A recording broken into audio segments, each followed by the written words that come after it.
Salut! Et ben aujourd'hui je voulais vous faire un petit article comme ça, tranquillement, pour vous parler un petit peu de tout ce qu'on peut faire avec des voiles de protection. Alors les voiles que moi j'utilise aussi bien dans la pépinière que dans mon potager. Donc je vais vous montrer la petite société avec qui je travaille, hein. J'ai vu qu'ils avaient réalisé un superbe petit catalogue et bah, comme ça, on va pouvoir regarder dedans. Donc pour tous les professionnels qui regardent ces vidéos, vous pourrez aller voir JS Fourniture. Donc c'est essentiellement dans tout le nord de la France. Ils peuvent vous livrer sans problème. Donc je vous laisse le numéro de téléphone avec. Donc je n'ai pas d'argent. Ils ne me donnent pas d'argent ni rien.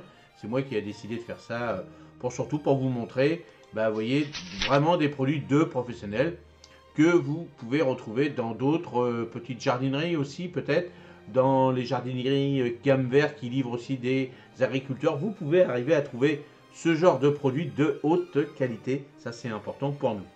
Alors, les voiles de protection sont devenues indispensables pour tout jardinier souhaitant préserver ses cultures des aléas climatiques et des nuisibles.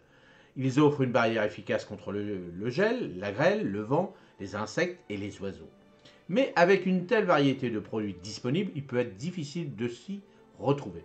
Alors découvrons ensemble les différents types de voiles de protection et leur utilisation. Alors si vous allez chez Jardin JS Fourniture, ils vous donneront plein de conseils par rapport à, n'hésitez pas à leur demander ce que vous voulez et puis ils vont vous aiguiller par rapport à ce qu'ils ont dans leur catalogue et je peux vous dire que c'est de la très très bonne qualité. Alors pourquoi utiliser des voiles de protection? Les voiles de protection présentent de nombreux avantages. Protection contre le gel, il crée un microclimat plus chaud autour des plantes, les protégeant ainsi des gelées tardives ou précoces. Protection contre la grêle, ils amortissent les chocs de la grêle, préservant les feuilles et les fruits. Protection contre le vent, ils réduisent la force du vent, évitant ainsi de casser les tiges et les branches. Protection contre les insectes, certains voiles à mailles fines empêchent les insectes nuisibles d'accéder aux cultures. Protection contre les oiseaux, les voiles à mailles plus larges éloignent les oiseaux qui pourraient picorer les fruits ou les jeunes pousses. Amélioration de la croissance, en créant un environnement plus stable, les voiles favorisent une croissance plus rapide et plus homogène. Alors on va commencer par le voile d'hivernage. Alors, là on va commencer par là. Comme ça va être plus simple. Voilà, le voile d'hivernage. Donc c'est ici. Donc là, on a du voile d'hivernage. Donc là, c'est ce que je vous dis à chaque fois. Donc vous voyez les dimensions des voiles d'hivernage. Alors dedans, dans le voile d'hivernage, on va avoir le voile d'hivernage et le voile de forçage. Donc c'est des voiles. Donc le voile d'hivernage utilisation protège les plantes sensibles au froid pendant l'hiver. Caractéristiques non tissées, légers et perméables à l'eau, à l'air et à l'eau. Il protège contre le gel, le vent et les intempéries. Avantage, facile à installer et à retirer. Voile de forçage, accélère la croissance des plantes au printemps en créant un microclimat plus chaud. Semblable au voile d'hivernage, mais peut être plus épais pour une meilleure isolation. Avantage, permet de récolter plus tôt dans la saison. Donc vous voyez, par rapport à ça, donc vous avez du 17 grammes, 19 grammes, 30 grammes. Donc vous voyez, par rapport à l'utilisation que vous allez avoir à faire avec, donc il sera plutôt pour le voile de forçage un peu plus épais, donc peut-être que vous ne mettrez peut-être pas en fonction, je vous l'ai déjà dit, de l'importance de vos plantes, s'ils sont très légères, plutôt du 19 grammes, si vous voulez vraiment protéger en début de saison. Et si vraiment vous voulez du 30 grammes, et là c'est très lourd quand même, alors faites attention, mais on adapte par rapport à ces cultures. Le mieux c'est du 17 grammes, donc ça c'est du voile d'hivernage. Donc ça, on met ça, hop, et puis on est tranquille. Et puis si vraiment vous n'avez que du voile d'hivernage, vous n'hésitez pas à le doubler par exemple dans vos protections. Alors ensuite, le voile anti-insectes. Alors, les voiles anti-insectes, donc vous voyez, là, on va aller dessus, tac, hop là, hop, on va là. Alors vous voyez, vous avez ça c'est du Climatex 38 grammes. Donc après, vous avez pas mal de... C'est au grammage à chaque fois, c'est ce qui est important. Plus le grammage va être important, plus vous allez avoir besoin d'argent, on va dire, comme ça, plus ça va être cher, évidemment.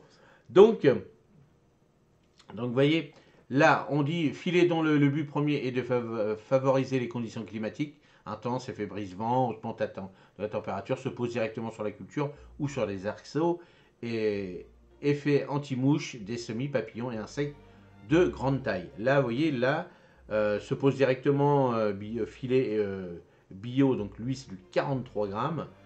Donc se pose directement sur les cultures, 10 cm entre les cultures filets, conçu comme une protection contre les insectes ayant une taille inférieure à 5 microns, comme l'altis, les pucerons, tout ça. Donc vous voyez, celui-ci, il est vraiment plus fin par rapport à l'autre qui est au-dessus, donc automatiquement il va être plus cher.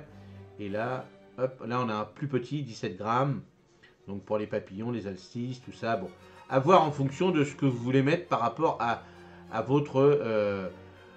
plus ça va être fin, vous voyez, là on regarde bien le 38 grammes, c'est quand même un peu moins fin que celui-là, hein, le Biotix. Donc, si vous êtes professionnel, bon, on va vous dire bah, qu'est-ce que vous voulez protéger par rapport à ça. Donc, le filet anti-insecte, c'est pour ça que vous avez des mailles fines, souvent en polyester, il laisse passer l'air et la lumière. Avantage très efficace pour lutter contre les ravageurs sans utiliser de produits chimiques. C'est ça que je voulais vous dire. Les produits chimiques, bah, l'avantage il est là, c'est qu'on n'est pas embêté. Vous avez vu, je vous ai fait la petite vidéo sur, ou alors oui, je vous l'ai faite, sur les choux. Et ben les choux, j'avais proposé, j'avais mis dessus du filet anti-insecte, donc moi c'était du 43 grammes. Et franchement, bah, moi voilà, je laisse rien passer entre deux. Et bon, bah en dessous, bah, s'il y a une chenille, elle peut plus ou moins être en dessous. Oui, ça peut toujours arriver, mais le papillon lui viendra pas pondre hein, dessus. Ça, c'est ça le plus important. Et bah, plus votre filet anti-insecte il va être cher, plus il faut vous poser la question par rapport à l'importance des mailles en fin de compte. Hein. Plus ils sont plus petites, moins il y a de choses qui vont passer à travers. Mais toujours le vent, la pluie, donc comme ça protège super bien. Et bon, bah, c'est vrai que moi j'en vendais, j'en vends toujours hein, sur mon site internet lejournalderodolphe.fr où là c'est du haut de gamme. Et là, on est tranquille. Hein. Moi, je peux vous dire qu'avec ça, il est tranquille. Puis, il est costaud. Et on peut réutiliser ça. Ben, on le replie, on le nettoie un peu dans de l'eau. On le replie bien, on le laisse sécher, on le replie bien. Et puis, on garde ça pendant des années, des années, des années. Alors, le filet anti-oiseau. On va regarder où ils l'ont mis. Attendez, on va regarder là, hop, sur la première page. Filet anti-insecte, tout ça. Donc là, il ne va pas être là. Bon, bah là, on va regarder ce qu'il y a dedans. Bon là, eux, ils en ont pas, mais ils en ont certainement, hein, des filets anti-insectes. C'est un oiseau, donc c'est quelque chose avec des mailles un peu plus grandes, hein, en fonction de la grosseur de votre oiseau aussi. C'est-à-dire des oiseaux, donc éloigner les oiseaux des fruits et des jeunes pousses. Mailles plus larges que les filets anti-insectes, donc voilà. Peut être en plastique ou en nylon, avantage facile à installer et à déplacer. Donc ça, c'est un autre filet, bah, bien souvent pour les fruits, hein, tout ça. Et bon, alors, par contre, il va pas, si c'est pour les fruits, il va pas éloigner les guêpes, les abeilles, les frelons, tout ça. Donc voilà, il vous faut des insectes pollinisateurs quand même un petit peu. Donc tout ça, vous voyez, par rapport au voile, vous voyez aussi par rapport à la pollinisation de l'ensemble de votre potager. Et puis l'ensemble du jardin aussi, ça c'est important. Donc après, il faut faire un choix hein, par rapport aux cultures que vous avez en dessous. Bon, des fois, c'est pas facile de dire oui, je vais mettre un filet anti-oiseau. Bah, c'est au moment où vous commencez à avoir les fruits qui sont déjà pollinisés. Donc, ça y est, c'est parti. Il n'y a plus besoin de pollinisateurs. Donc, pareil pour les légumes. Bon, à un moment donné, par exemple, je dis une bêtise, pour les haricots, bon, bah, vous attendez que tout soit pollinisé. Et puis là, vous pouvez mettre vos filets. Les choux, bon, il n'y a pas de pollinisation à avoir. Comme moi j'ai mis. Donc là, il n'y a pas de souci pour le filet anti-insecte. Alors, le voile d'ombrage. Donc là, il n'y en a pas. Voile d'ombrage thermique, rame. Non, là, je vois pas. Donc là, je ne vois pas. Non, je ne vois pas. Bon, donc voilà. Donc le voile d'ombrage protège les plantes des rayons de soleil trop intenses, notamment en été. Maille plus large que les autres voiles. Il peut être en polyester ou en HDPE. Réduit la température sous le voile. Permet de cultiver des plantes qui craignent la chaleur. Ben oui, parce que, par exemple, moi, vous voyez là sur la photo, il y a un tunnel. Bah, dessus, c'est un filet vert. Hein. Bon, vous en trouvez, vous, en tant que particulier. Donc là, c'est sûr, vous en trouvez. Donc, et ça permet, par exemple, nous, on utilise ça pour les plantes sensibles qui ont besoin d'ombre. les fougères, les plantes, les rhododendrons, les hortensias, tout ça, quand on a des tunnels en plein cagnard, et ben on met ça dessus et bah, ça fait de l'ombre, hein, un voile d'ombrage. Alors je peux vous dire que c'est pas donné ça, hein, par contre, hein, parce qu'il en faut des grosses quantités quand même, ça fait des gros volumes en surface et c'est pas donné, mais il faut quelque chose, hein, bien souvent c'est clipsé dessus et tout, il faut que ça tienne avec le vent, il faut que ce soit de la très très bonne qualité et ça c'est bon voilà, c'est un peu délicat à trouver. Alors, en tant que particulier, je pense pas. Bon, là, on va agrandir un petit peu. On va continuer un petit peu notre petit truc. Donc là, on a fait ça. Voilà, on l'a fait, on l'a fait, on l'a fait. Alors, comment choisir son voile de protection? Alors, le choix du voile dépend de plusieurs facteurs. Les cultures à protéger, chaque plante a des besoins spécifiques en termes de protection. Les nuisibles à combattre. Le maillage du filet doit être adapté à la taille des insectes ou des oiseaux à éloigner. Les conditions climatiques, la région et le climat influencent sur le choix du voile, l'épaisseur, résistance au vent, etc. La taille de la surface à couvrir, il existe des voiles de différentes dimensions. Donc là, je vous l'ai montré sur le catalogue où là, on avait des très très grandes dimensions. Alors, installation et entretien. L'installation des voiles est généralement simple, hein, c'est vrai que c'est très très simple. Il suffit de les fixer à une structure solide, arceau, tuteur, à l'aide de clips ou de ficelles. Pour un entretien optimal, il est conseillé de nettoyer régulièrement les voiles avec de l'eau savonneuse et de les ranger dans un endroit sec pendant la période hivernale. Donc ça, je vous l'avais dit. Et en conclusion, les voiles de protection sont un investissement judicieux pour tout jardinier souhaitant obtenir des cultures abondantes et de qualité. En choisissant le bon type de voile et en les installant correctement, vous pourrez protéger vos cultures des aléas climatiques et des nuisibles et ainsi prolonger votre saison de jardinage. Eh ben, n'hésitez pas, hein, si vous voulez des petites questions, bien sûr.